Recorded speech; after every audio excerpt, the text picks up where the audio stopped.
right into picks and bans this time. We are going to be locking it down, getting now Cloud9 on the blue side, Alliance on the purple, or red, if you will. And we're going to see a few towards Frogen.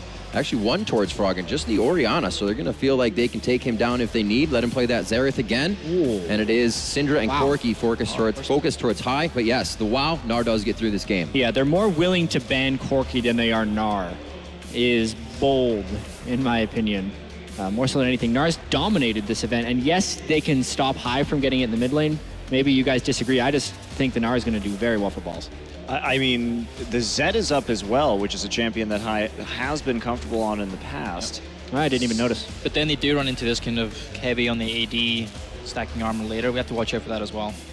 Well, the Corki ban also, if you know they're going to pick Gnar, if we look at what Alliance probably wants to do, which is put all of their eggs in the Rekkles basket based on his performance in the last game, and if they can get him one of the two dominant AD carries right now and deny Sneaky the other one.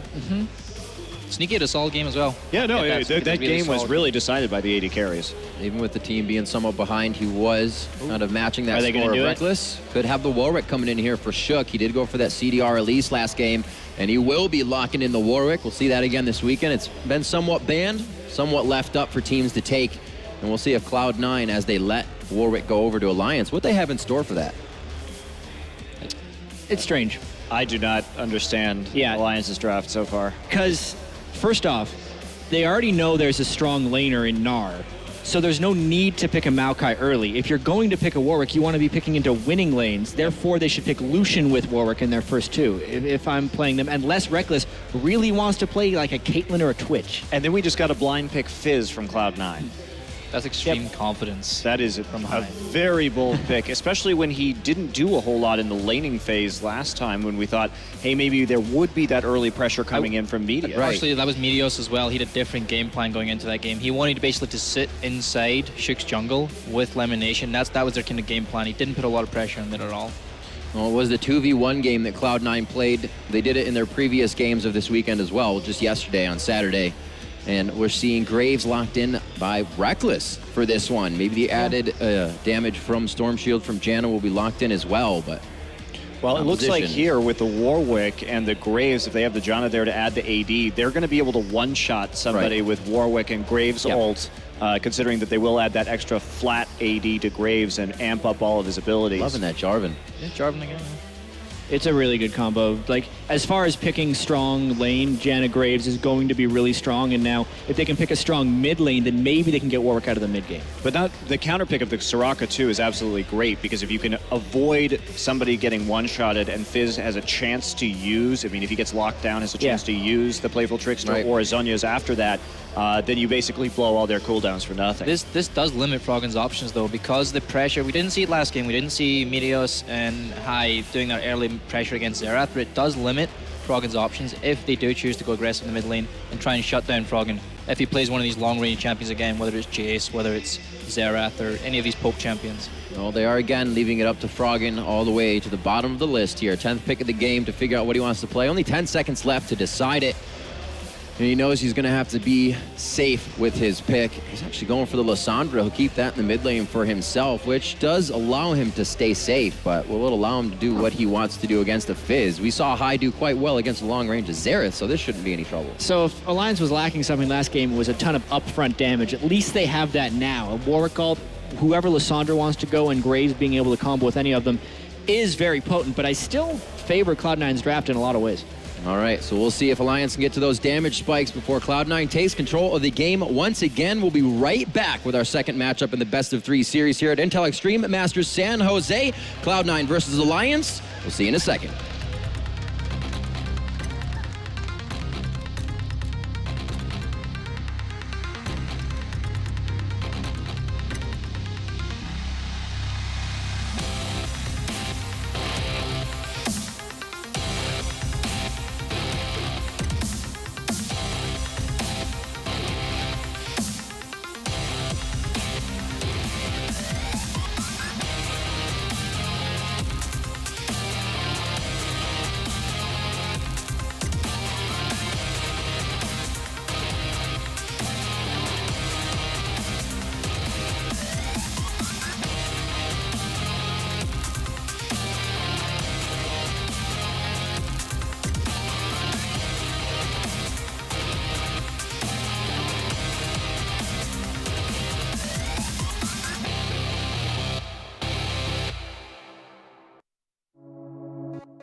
Welcome back, ladies and gentlemen, to the Intel Extreme Masters here in San Jose at the SAP Arena. And what a game we have ahead of us. Interesting changes. Cloud9, they've literally switched up, picked up the Gnar.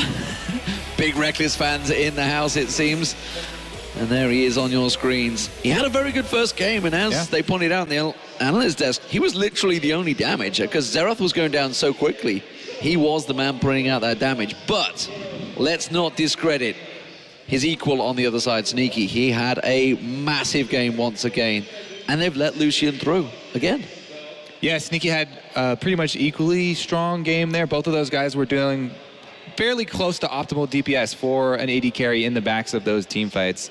This time around, the Graves, though, into the Lucian, a little bit less optimal for Rekkles. However, I remember talking to him at All-Stars. He's liked Graves for a really long time. It's just a lot of the teams that he was on didn't want to play with it.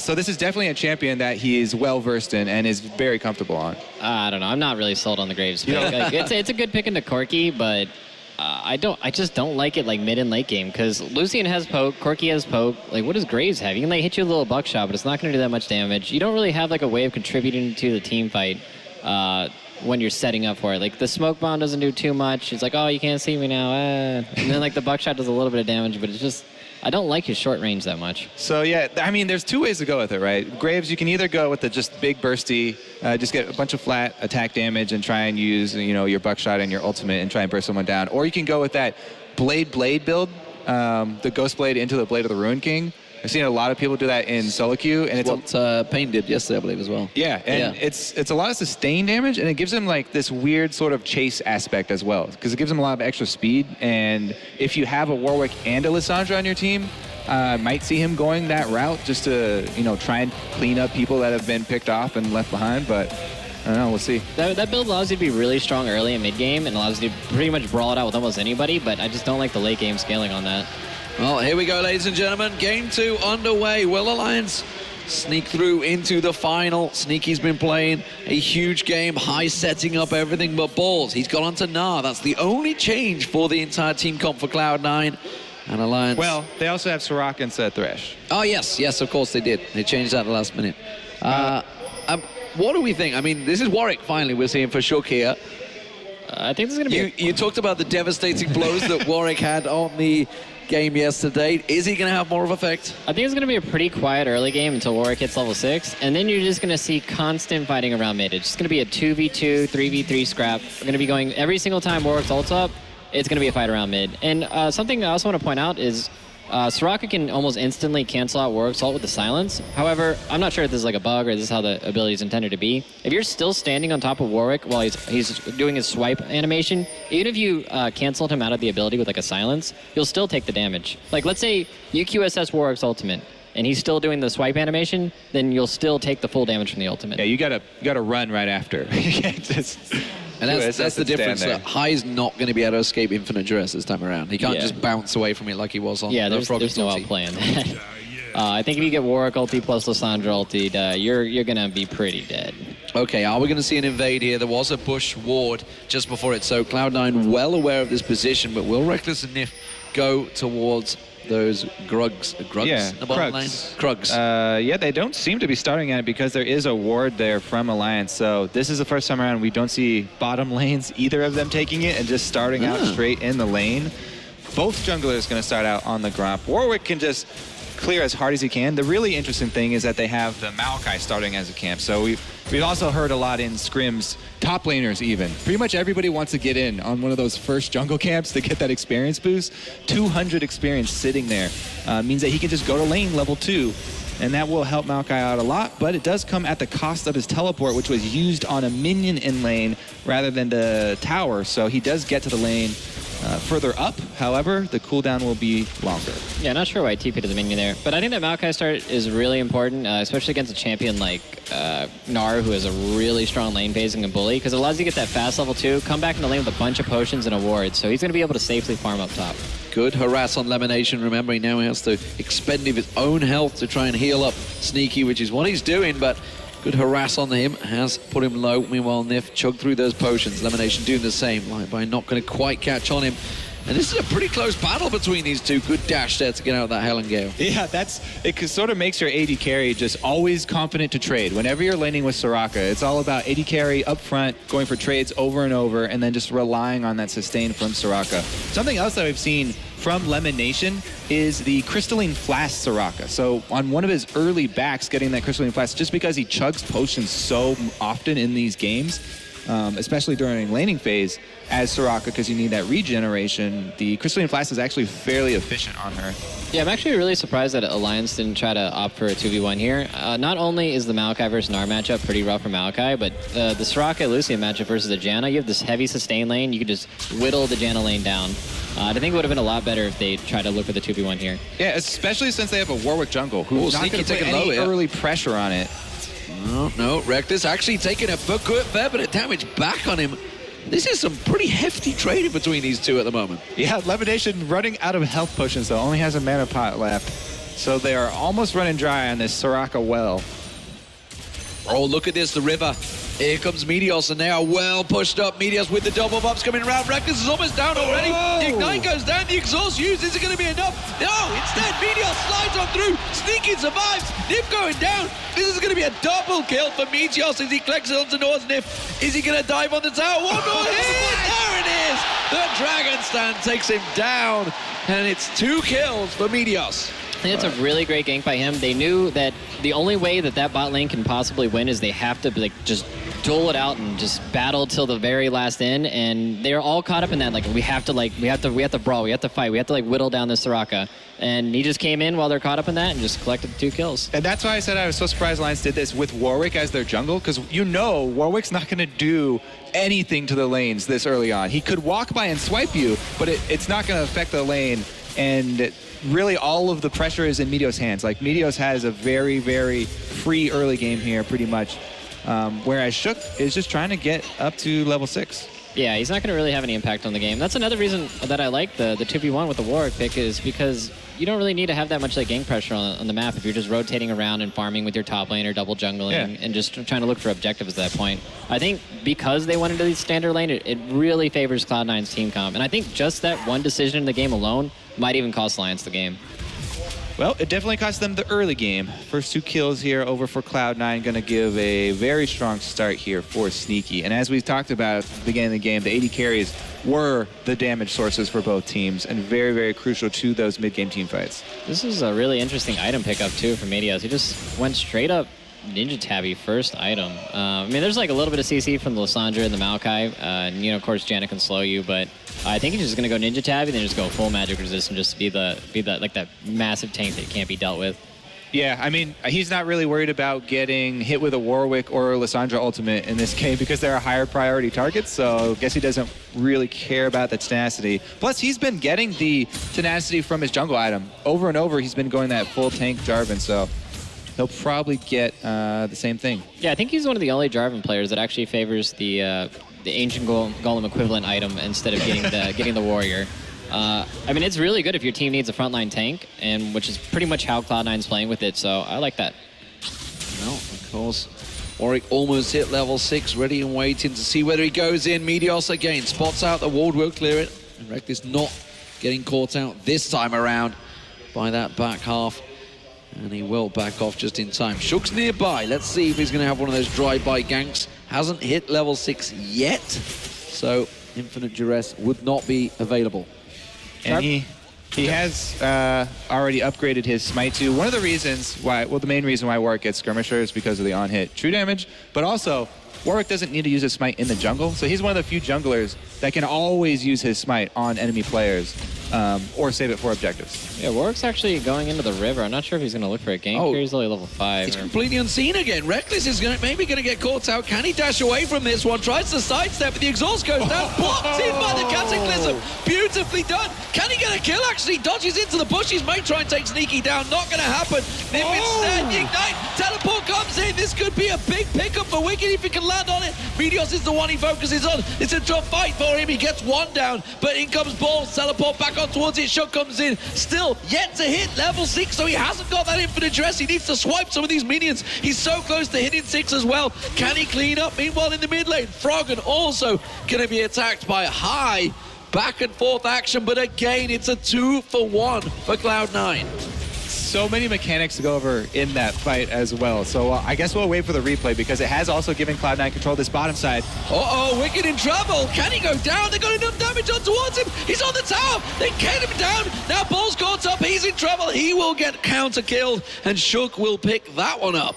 So Gnar might have died in that bottom lane, but look at that wave that's pushing in that Wickd's going to be missing here. This is just going to put him behind. He's going to be losing about a wave and a half on this. Yeah, remember, he used teleport to get down to the bottom side, so he doesn't have that to join the fight. However, Alliance, now they can do Dragon here, Warwick. Plenty of sustain to tank up the early Dragon. Yeah, this is a good decision by Alliance to pick up this Dragon.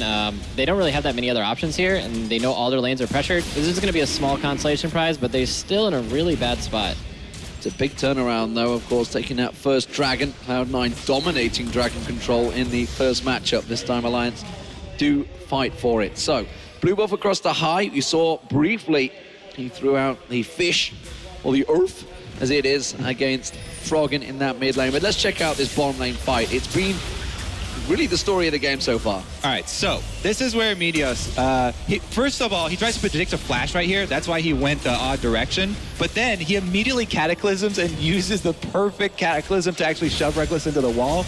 And he leaves that Graves for Sneaky to clean up just because LemonNation is there. So there's no way Sneaky can lose that 1 versus 1. Right here, it was again a little bit slow teleport from Balls, and they end up giving back that 1 kill.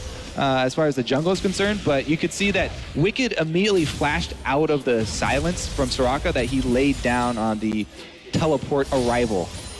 Yeah, Warwick is just absolutely useless in that scenario, though. Uh-oh, Wickd focus on, no flash available for him this time around. He's going to get locked up. Cataclysm comes on, uses the twisted advance to get away, gets to the tower, but surely he can't escape this one. Ball's going to take a couple of tower hits here, sorry, high will, and the wish comes out from LemonNation to save him.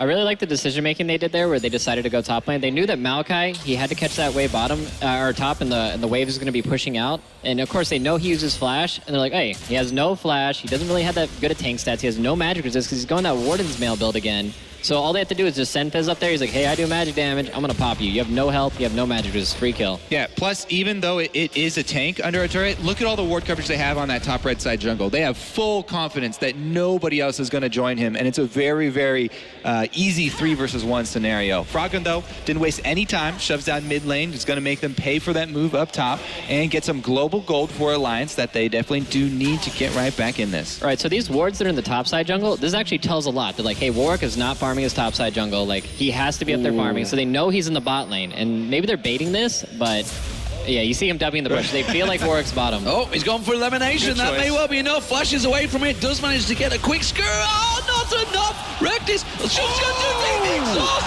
Completely baits him out. Beautifully done. And LemonNation lives, and they turn a kill around. Frogen is there, though. He could get a double here. He's going to go onto the tower. No doubt about it. Sneaky's going to be the focus target. They still let LemonNation live. There's the ignite. Nyph gets it down. Frogen taking too much. That's going to be Nyph. He can't survive it. Frogen in trouble. Sneaky picks up another. They can focus on towards Nyph now. Can they turn around? In comes high jump. The water's thrown out. Meteos picks up the kill, and Alliance are being countered every step of the way. All right, this bottom lane for Cloud9 is out of control now. This is ridiculous. Sneaky has 5 kills. You can see the idea for Alliance. They wanted to try and shut this bottom lane down before it got out of control, because previous to this, he already had 3 kills and the huge advantage, a full BF sword over Graves. So he was going to bully that lane.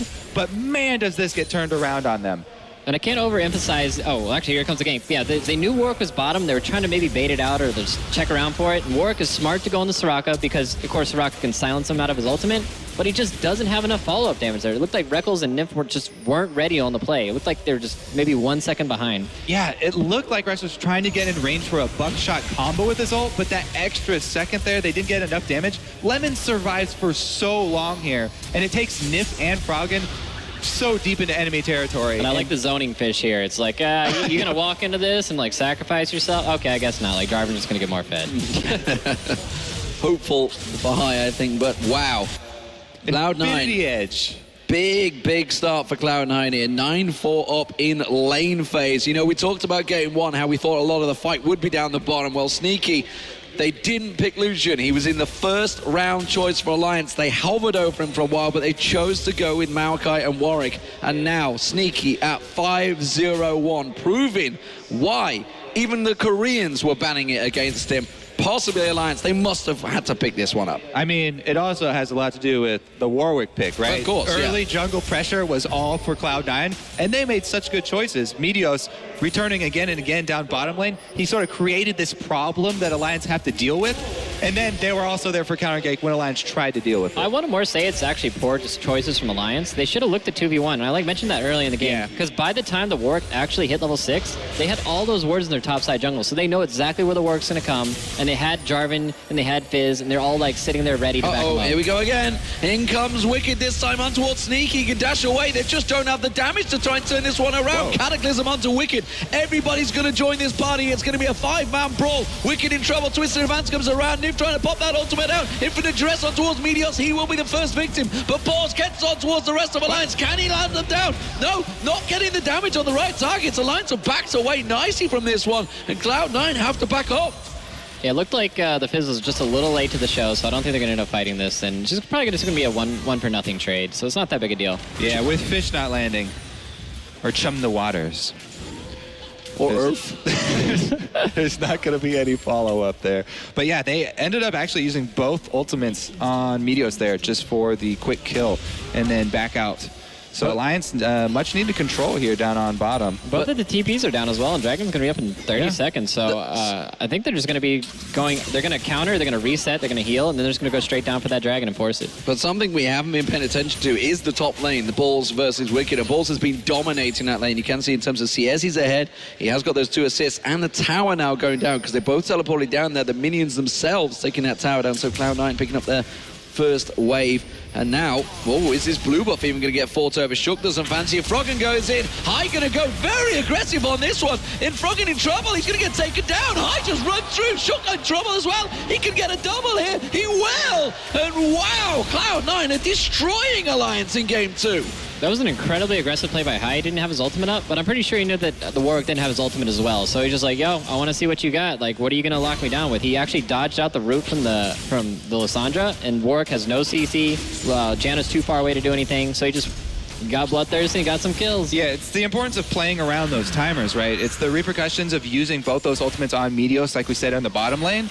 The long cooldowns in the early game here, High makes the call. You can definitely tell when he's leading Cloud9 on a very confident call there. Everybody behind him for this blue invade, and not only do they take that back, but getting that first dragon is going to be really big for them because it's starting to get into that point of the game, 16 minutes onward where there's a lot of value in that percentage increase in damage and ability power. And you can tell just how important the communication is on Cloud9. Even in the first game, they knew Xerath, he had no flash in the first game, and they took advantage of that. And you can see in the second game, they know when the ults are down, they know when the summoners are down, they know when the TP's down, and they're communicating that to each other. They're like, now is the time to go. It's like, we have 30 seconds to go, we have 20 seconds to go. And they just act on that small timing window, and it just always pays off. They always take their opportunity to strike back, even after they've lost something. Well, at the moment, Cloud9 are in full control. 11-5 here in kills, but more importantly, 3,000 plus gold in the lead, and very much pulling Alliance all around the map. Wickd now having to block off this mid lane. We do see Shook trying to sneak up into this top lane. He's pretty much been reacting more than anything to fights. Frogen can't fight, it seems, for this tower, but Rekkles will lock down the second turret of the game for Alliance. So in terms of actual objectives, Alliance are in the lead, but that may well get quickly countered here by Cloud9. Wickd. Ooh, this is a risky game he's playing even on his own tower, but Cloud9 not going to go diving too deep yet.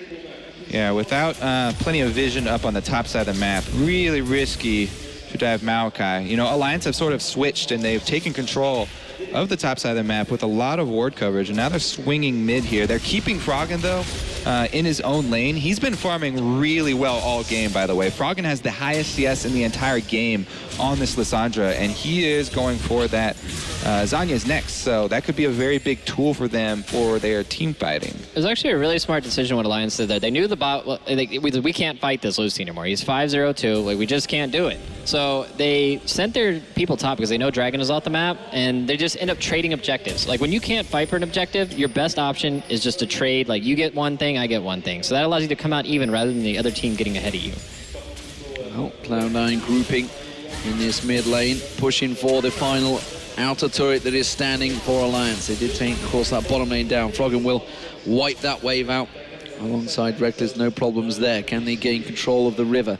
Pink ward is in the death bush. That will get spotted. High's going to clear that out. Frogen also checking around the back, making sure he doesn't get flanked by Meteos this time on towards that tower. It's something they did very well in the first matchup. There's Meteos. He will finally find it. Of course, the Raptor buff giving him that vision to check it out. But Alliance, they like the slow game. They like things to be going their way, very much in control, to slowly control and suffocate your opponent. But Cloud9 have definitely turned up the heat in this matchup, and that may well have been a game plan from the start after the first matchup for 23 minutes, I think it was, without any kills. You can see that Alliance is sitting around mid trying to get a pick with that Warwick ultimate. They know it's up. They want to try to catch them out while High is splitting bottom.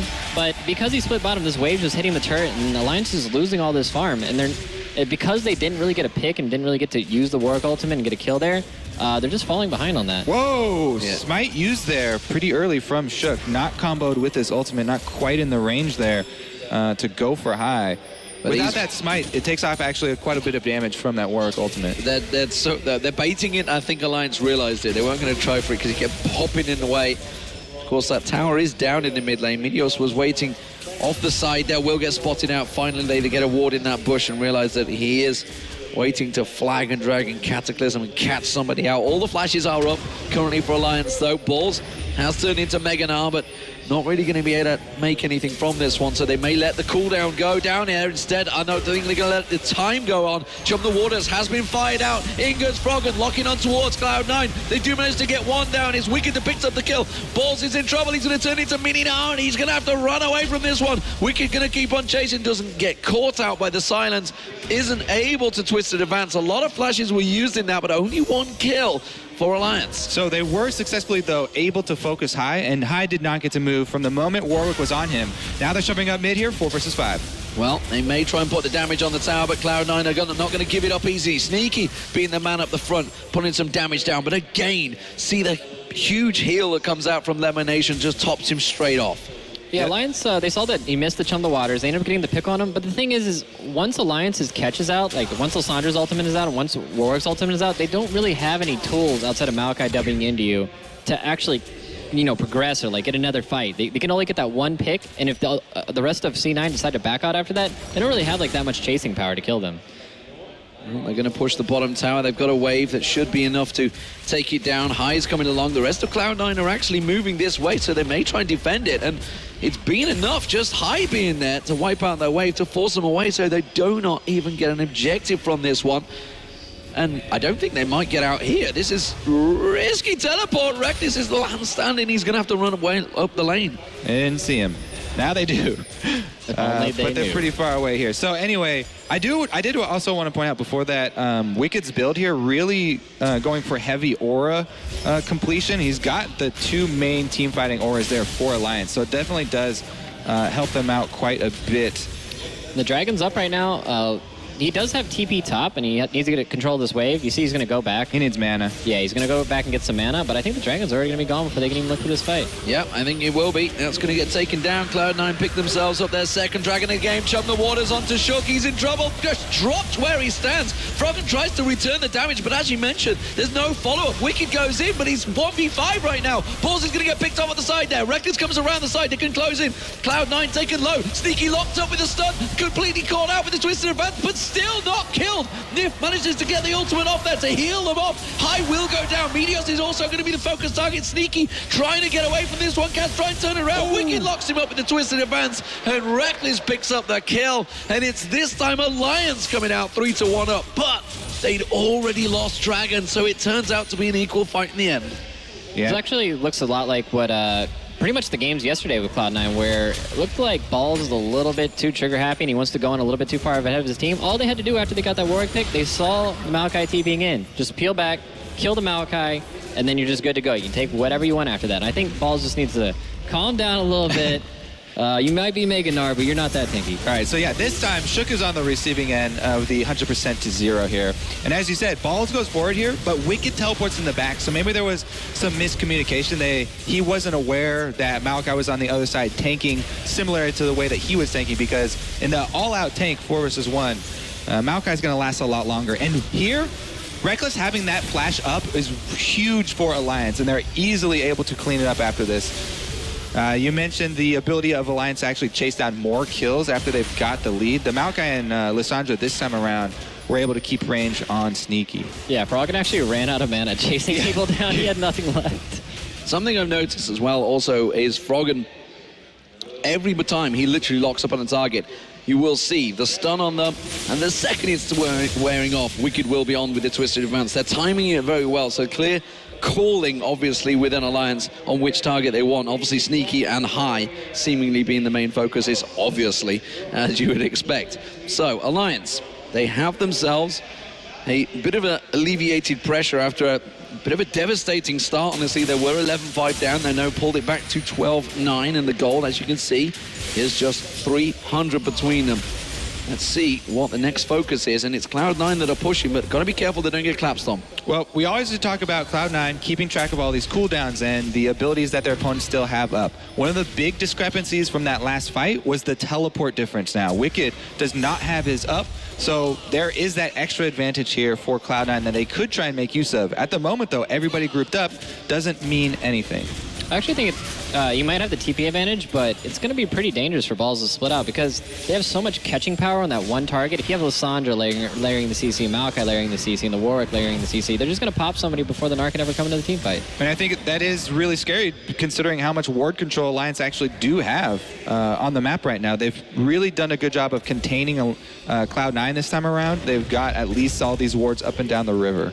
A big difference, I would say, from the previous game was where you had Balls on Lissandra and Sneaky both putting poke damage on Wicked every time he was getting in their faces. So it managed to burst him down to, say, half hit points before the fight started.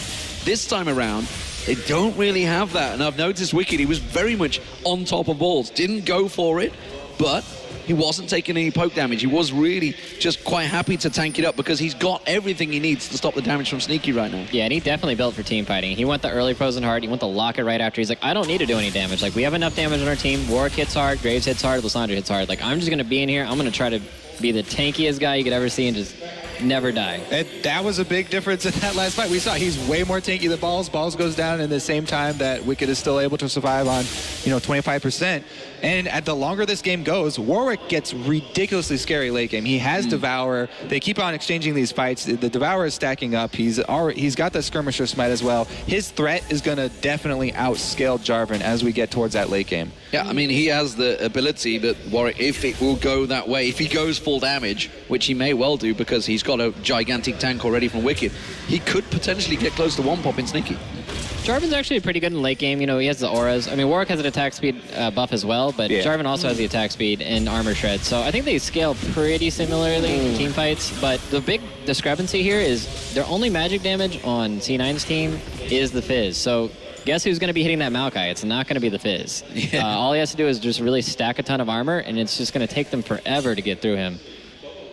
Well, currently, Alliance are holding off, but Cloud9 doing a few tactical little maneuvers. They do manage to get some damage on that top tower as both teams size themselves up again.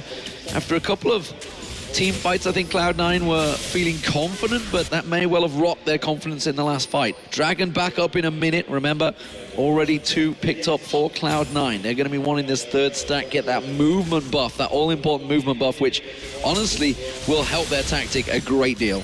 Yeah, and you see, Alliance already has the pink ward set up, and they already have the vision control on Dragon. Dragon comes in 40 seconds, and all they have to do is just duck into here, control the mid wave, and just make sure that C9 can't get in here, and they have to face check.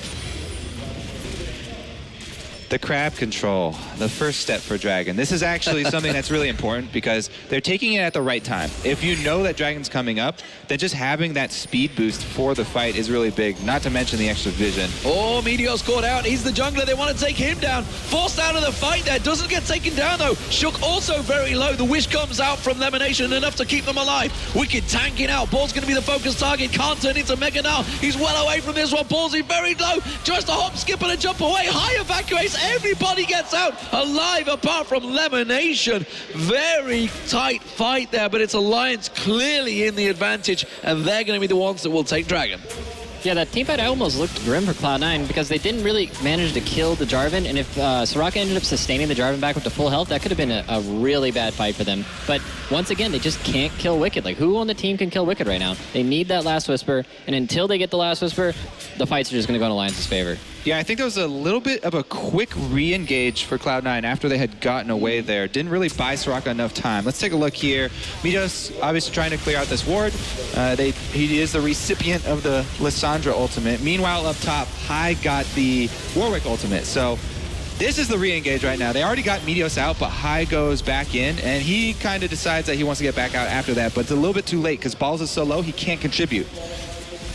Yeah, I just don't know how they're going to get through this Maokai. They just don't have enough damage right now. And I mean, thank God they actually have the last Whisper. Like, this is the person that was fed on the team, the Lucian. You remember he started with 5-0, so he actually managed to get the last Whisper pretty early, but he's probably still going to need more damage to get through that Maokai. He's pretty tanky. He has a lot of health, and there's just not that much backup damage. Especially with all of the other damage sources, you know, getting ulted like this. The Warwick ult on Hai. Hai can't add much damage. Frogen ulting Meteos there, trying to lock him up. So even Jarvan can't shred the armor.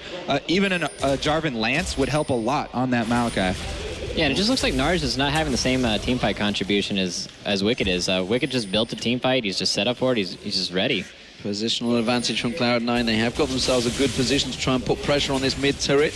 Alliance having to go the long way around to try and defend it, but Frogen has so much ability power now that he can just blast down one of those waves in seconds, and if Rekkles is alongside him, it will not do a thing. And Cloud9 seemingly scratching their heads right now. They got a good tactical play there, but couldn't create any situation from it. And it's Alliance once again that are moving around. Wicked's clearing that big stack along the top, and that seemingly looks to be the target for Alliance.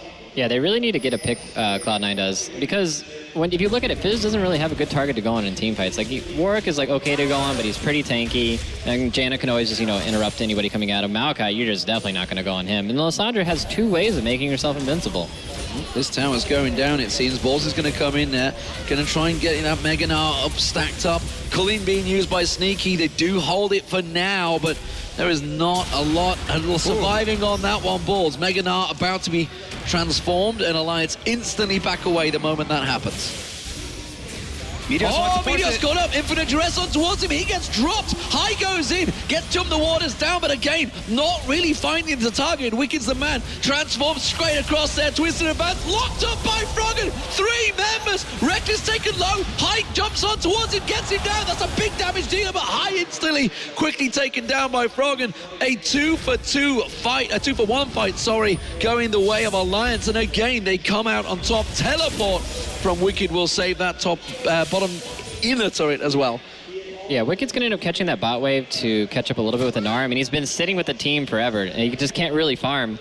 I think they need to do the same thing with Gnar, though. They need to put Gnar, he has TP advantage now. They need to send him bottom and just start trying to take turrets and not team fight.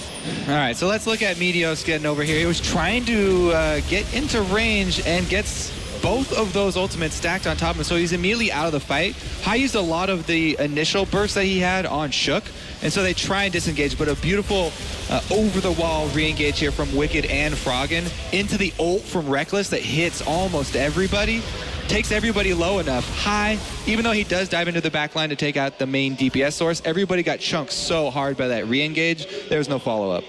Yeah. Frogen did flash for that one, but it didn't pay off, I think, the way they hoped. And actually, a lot of summoner spells burned by both teams.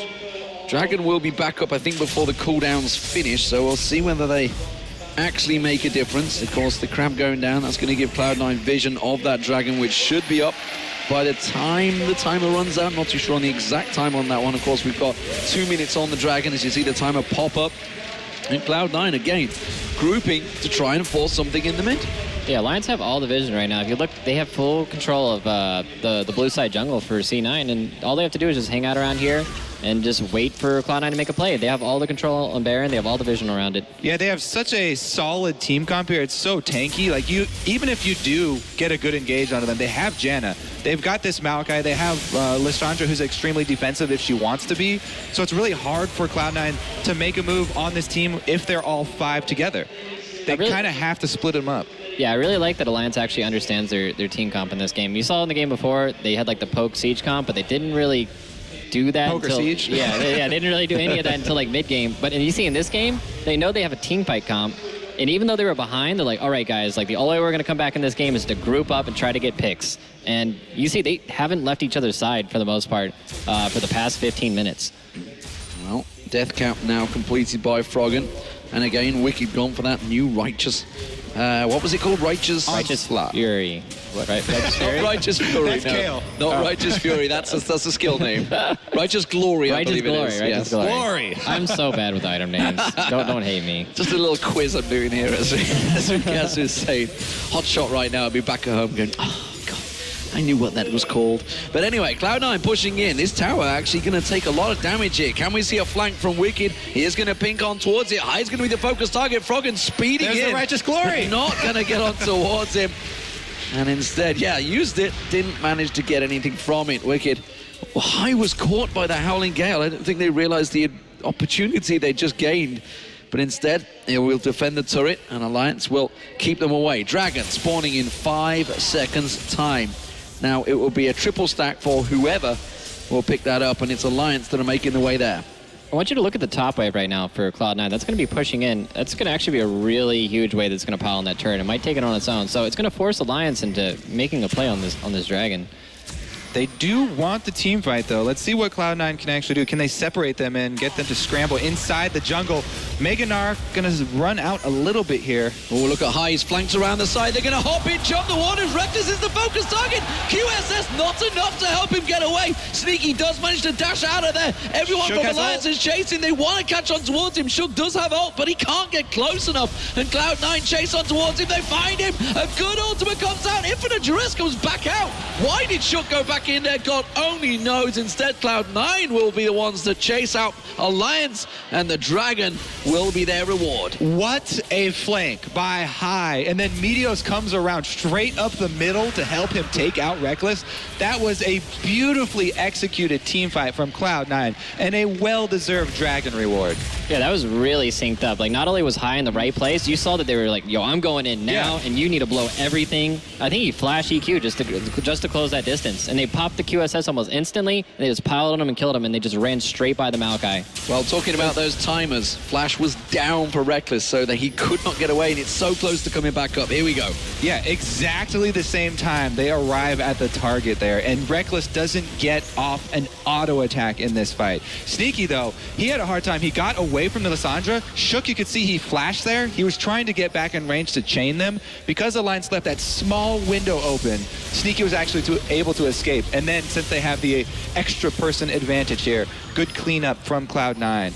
Yeah, Warwick actually didn't really do much in that team fight. He just got to like stand there and be like, oh, bye, Graves. Like, see you later. It looked like he was deciding between peeling for Graves and trying to chain the CC onto Sneaky instead. And he did make up his mind in time. Then the flash didn't get him close enough in time to actually chain off of Frogen's ult. Yeah, I think if he peeled for the Graves, that could have been actually a much different team fight for them. Yeah. Well, it seems currently Alliance are once again having a standoff in this river. Dragon, it's on a big cooldown now. It's been taken down. Cloud9 3, Alliance 2 in terms of Dragons. 3 to turrets for Alliance. And actually talking about Shuki, hasn't got that much damage yet. He's really only got that one standard item. You can see the Randian's Omen being stacked up. Wickd coming around the side here. This mid turret is very low, and I think Alliance have just thought, let's brute force it down. Have we got enough? It doesn't look like it. High, once again, flanking around the side. Can he catch on towards Alliance? Jump the ward is indeed available, and as you mentioned, Pink Ward and a normal ward, both there to spot him out. But both of these teams are sizing each other up. They want to fight. This is what I love when both teams have team fight comps, because they basically just like sit there and stare each other off, and they're like, no, you go, no, you go, no, you go. Sneak is close to being locked up right now. Instead, High's going to be the focus. Shook, though, in trouble. As he got him locked him down, Infinite Dress is already being used. High with the Zonya's Hourglass will try and get away from this one, but he's taken down by Frogen. Now, Sneaky, twisted advance from Wickd, catches him out. Pin perfect there. Beautifully done. They try and catch on towards Meteos. Balls runs away, but that tower almost certainly will go down. But are they going to go for a bigger, juicier target in Baron? Yeah, not very much threat here left from Cloud9. High and Sneaky both down. Definitely going to go for it here, clear out some vision.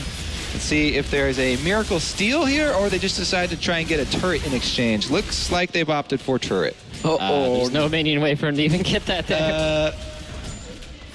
Soraka, though. It's not the quickest turret I've ever seen. Baron picked up, and Wickd actually may even get around here in time. If everybody's flanked around, they could have easily picked up some kills. It will be taken down by balls, though, and they'll manage to get themselves away. So equal in turrets, but Baron buff now for Alliance in what has already been close team fights. That, well, could be the big tipping scale.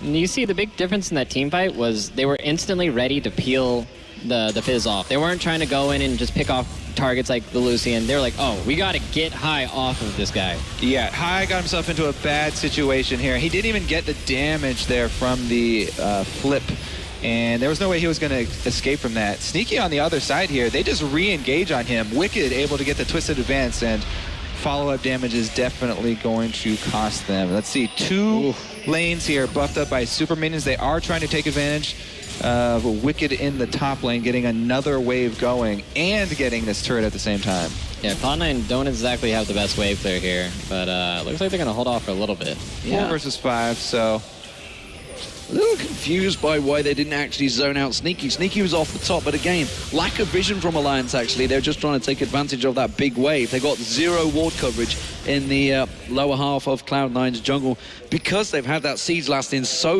long. They have got a lot of ping buffs and a lot of wards on them. So I guess that's probably going to be the next move while Wickd builds up that top wave, which it looks like the team is now rotating towards. Yeah, getting as many of those cannon minions buffed up by your Baron buff is huge for teams, especially when they have both solid team comps like this. So Wickd trying to get another lane going and everybody rotating over there. That should be an extra turret. Yeah, that's one of the great things about Baron is you can split push with one person and just look at all the minions that just the Maokai is buffed up. So you can pressure lanes a lot more effectively if you're a tank. That is a gigantic wave. Rekkles putting damage down. You can see they're chunking it down. High comes around the side. He's got the QSS this time around, but it's not enough. When Frogen is that strong, he will just drop you where you stand. Sneaking focused on Wickd, trying to catch on towards him. The tower now down as Alliance push on through on the inhib, and they're going to take it down with ease. Such a solid move there from Frogen. Even with the QSS, instantly High gets taken down with all of the damage output. Frogen already hitting very, very high damage output points. Yeah, you may have cleansed the ultimate in the CC, but that just doesn't really matter when you just don't have the health to back it up. You're just gonna get popped. He didn't use his Playful Trickster, he didn't use his Zanya's after, he just went down. Frogen 362 CS in this game. Yeah, I don't think he Still expected that kind of burst damage coming at him. I mean, he's almost reaching 6 item. I don't know how anybody's going to deal with this Lissandra. She is just way too big of a threat, and there's way too big of a disparity in items between the mid lane. Yeah, if you're almost 100 CS up, it's not going to work out. And we were talking about Wickd building the gigantic tank. He's now got the Warmogs in there just to top it off because he needed a little bit more health. He is a ginormous front man. He's a big Dane after all, and he is literally acting like he is in real life. Dragon, third stack for Alliance here, will be picked up. You could call him a tree. He's a big lad, that's for sure. So, third Dragon now for Alliance. Cloud9, of course, with 3 dragons as well. So, movement speed effectively nullified right now. So all they have to do is just pile on this bot wave, and the super minion is going to be pushing in through the top. And they just have to look for picks to the Lissandra when they go up to hold the turret. I mean, they have enough damage to basically kill almost anybody on their front line. Like, I don't even think that the Driver's going to be able to survive this. Yeah, I mean, they have established that team fights are pretty much going to go their way as long as they're set up and ready for it beforehand, and Rekkles does not get flanked again. It's so hard for anybody from Cloud9 to really get through this.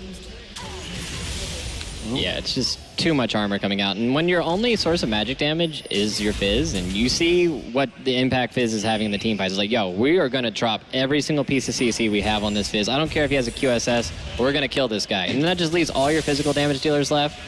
And how are you going to kill this Maokai? Like, this Maokai is just scary to look at. He's got over 4,000 hit points. Chum the Waters goes down and Shook and does next to nothing. Frogen wants the target. Oh, good catch there. He's going to go down. Surely out of this Zonya's hourglass, and Cloud9 could clean up. Will they get Meteos down? Nyph picked up as well. That's 1-2 members. Frogen gets away with next to no health. Wickd tries to lock him up. High going to try and catch on towards him. Rekkles is still alive. There's a lot of damage still alive in Alliance. They're going to keep on chasing. They're going to take down this gigantic, giant red Redwood as he tries and locks on towards them. He pushes back around. LemonNation's the focus. High's going to be also blocked in there, and they will stop the recall. eventually take him down. The super minions, though, look at the base of Cloud9. One Nexus turret down. The second one is falling. There we go. That was all the delay was for, and 2 Nexus turrets are down for Cloud9. I think that was just Alliance being a little bit greedy. They needed to wait for the top wave to push in, and then once Cloud9 has to send somebody out to go hold that wave, it's safe for them to push bottom. But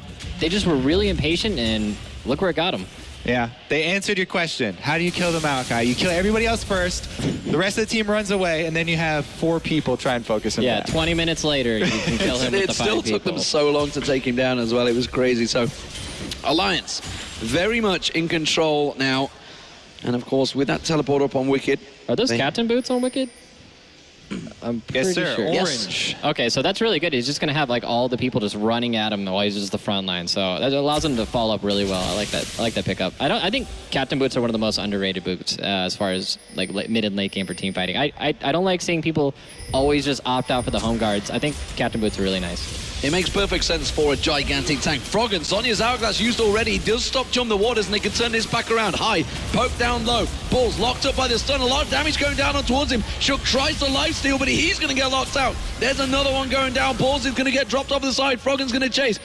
They have so much Guardian's speed. Angels still up on him. LemonNation's going to get picked off the side there. It's actually Wickd that picks himself up. The double kill. Now Meteos. Oh, the slow comes on towards him. He's going to go down, and Alliance may well have just won themselves the game with those couple of picks. Yeah, that should probably be them taking out the rest of Cloud9's base here. Wickd not only with those captain boots, but also the Elixir of Iron, speeding up everybody behind him as well. They're just going to run straight for the Nexus now. And they had the Janna move and sweep up as well. So they're just going to be bucketing it. They pick one target, chase them down really easy. There goes High. Drop down inhib is open, and that means the Nexus will get churned down. And ladies and gentlemen, history repeats itself again as this series ties up 1-1, just like it did in the World Championship group stages. But this is a best of 3, and we will have a winner in the next matchup. What a performance. After such a sloppy, slow start, 11-5 down in kills, 5-0-1, massively fed Lucian, one sneaky in that bottom lane.